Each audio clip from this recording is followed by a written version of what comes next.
आणि राजकारणामध्ये काय घ्यायचं कारणच नसतं. डॉक्टर बाबासाहेब आंबेडकर साहेबांनी आपल्याला इतके अधिकार दिलेले आहेत, तुम्ही कशाला घेताय? काय नाही. ही लढाई काय तुम्हाला बंदूक घेऊन पिस्तूल घेऊन बॉम्ब गोळा टाकायची लढाई नाही आहे. ही लढाई विचाराची आहे आणि एका बोटाची आहे.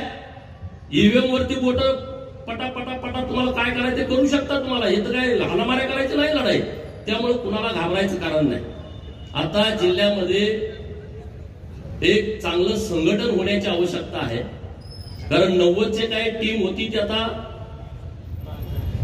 राजकारणातून बाहेर पडते. नवीन टीम आली. 90चा आमदार एकटा जयंतराव आहे. 11,000 निवडून आल्यामुळे तो पडल्यासारखा आहे. आणि जयंतरावचं दुखणं दुसरं आहे की आरआरचा पोरगा आमदार झाला आणि माझा पोरगा आमदार होत नाही, ह्याचं टेन्शन सगळ्यात जास्त जयंतरावला आहे. आणखी काही नेत्यांना पण त्यांचं नाव घ्यायला नको, हे लगेच स्फोट करतात राज्यामध्ये. आरआर बरोबर असणाऱ्या अनेक पुढाऱ्यांचं दुखणं हे आहे की आरआरचं पोरगा आमदार झालं, मग आमचं कसं होणार, तुमचं कसं होणार? तुमची लायकी, तुमची क्षमता, तुम्ही काम केलेलं.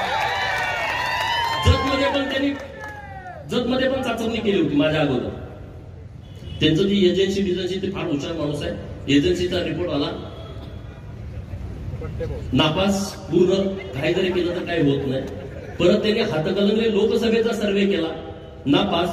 सांगलीत पुढी सोडली, लोकसभेला इकडे उभा राहणार आहे, ह्या पार्टीत याला होत नाही, शक्य नाही.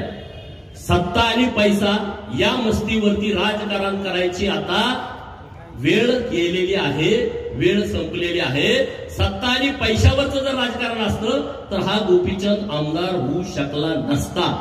लोकांच्या हातामध्ये ह्या सगळे विषय गेलेले आहेत. लोकांच्या हातामध्ये ह्या निवडणुका गेलेल्या आहेत. मी लोकसभेला उभा होतो, सांगलीकरांनी मला मतं दिली.